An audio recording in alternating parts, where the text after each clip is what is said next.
Okay, morning everyone, lovely morning. Today I'm going to fly the PA-18 Super Cub. But what I wanted to just do quickly today is we forget sometimes, we come down the field, we fly, we film, but not everybody really is at the stage where they're doing things automatically. Some people are starting out. When I was starting out flying, I didn't have a club that I could go to, and I went through learning to fly and had, you know, a number of sort of like crashes and accidents, and over the years, you know, what I've learned is just to follow a couple of what I call golden rules, really.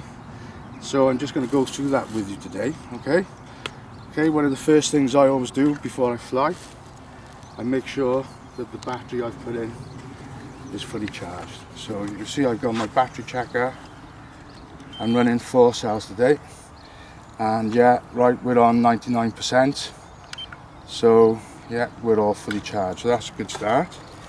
Okay, the next thing I do is, once I've positioned the battery, when I'm working out the center of gravity, I normally remember exactly where the battery needs to be positioned, or I quite often put marks or an indicator of where the battery needs to go. And then I check the center of gravity. Now, very important, although sometimes when I'm being filmed and you see me actually check the center of gravity, what I will stress is that the battery's never connected, right? I make sure that all the hatches are in place, so that way then we get a true reading of the weight. What we wouldn't want to do, this is very close to our face when we're checking center of gravity, we wouldn't want it to start up or power up or start spinning. So I always make sure the battery's disconnected. I go to my center of gravity mark, and then I make sure that I've got the plane. Some people like the plane slightly nose heavy. I like to tend to have it nice and neutral, nice and level. What we don't want is tail heavy. It's very difficult when you take off and you realise the plane's tail heavy to get it back down. You might get away with a bit of nose heavy, and you might be able to safely get the plane back down landed, but you don't want tail heavy, so I always go for nice, level and neutral.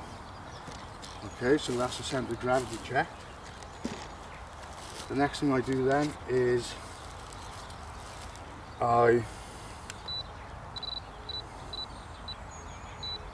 excuse me a second, right, switch the transmitter on, make sure all the switches are where I want the switches, and then I connect the battery,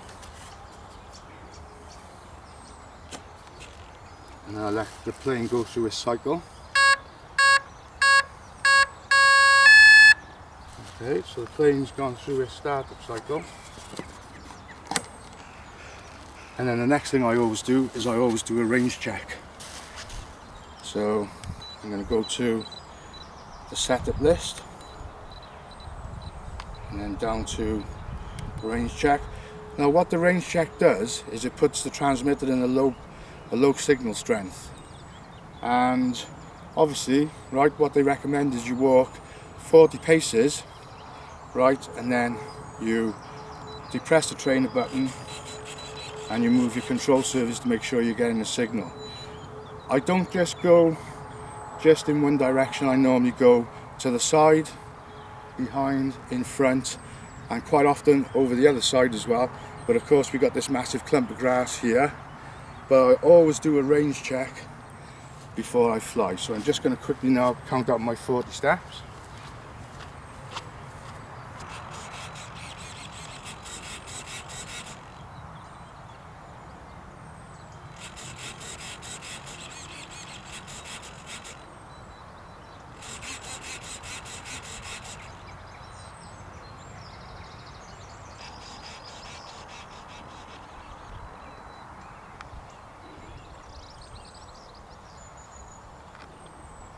Okay, so you can see there that the transmitter's in a low power state, the signal's low.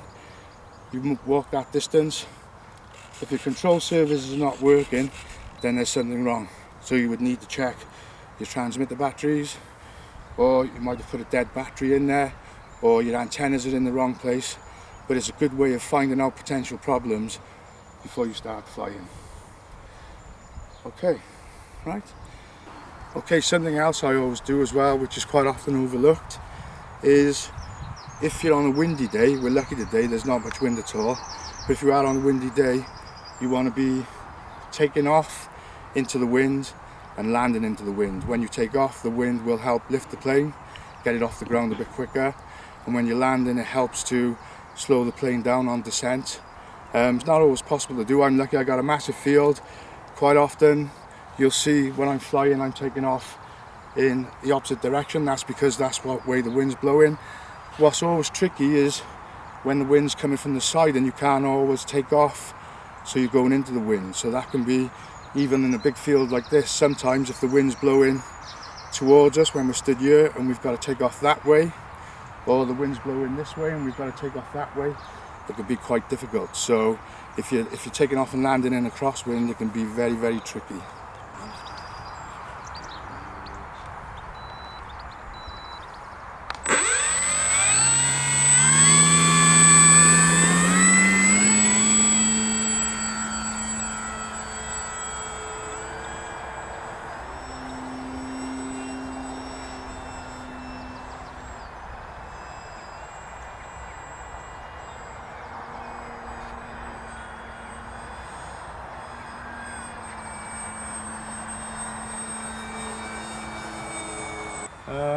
It's a big old plane, and you can actually feel that coming across in the sticks when you're flying.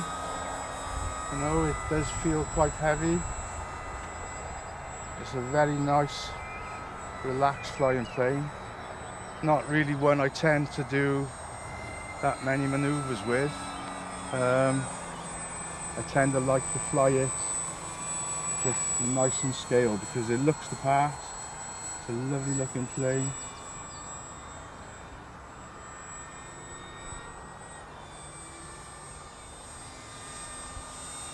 There's a little bit of wind up there, not too much.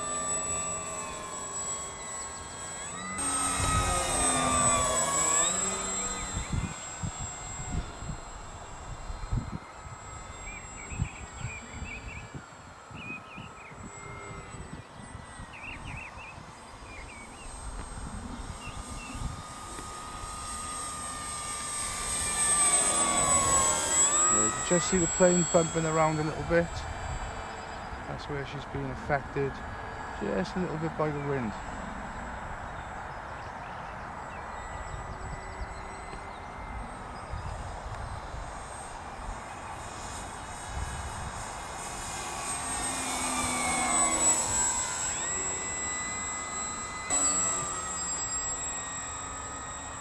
Okay, I'm going to bring it in for the landing now. So going to bring it around and just controlling the descent with the throttle.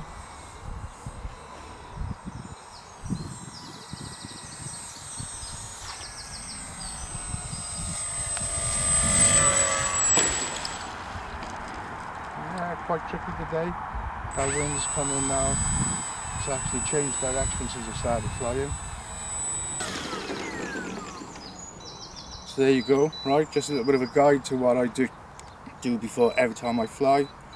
And just remember, make sure your battery's charged, make sure your transmitter's charged, okay, make sure your centre of gravity is correct, and then do yourself a range check, making sure that when the transmitter's on the low signal strength, that all your control surfaces are moving.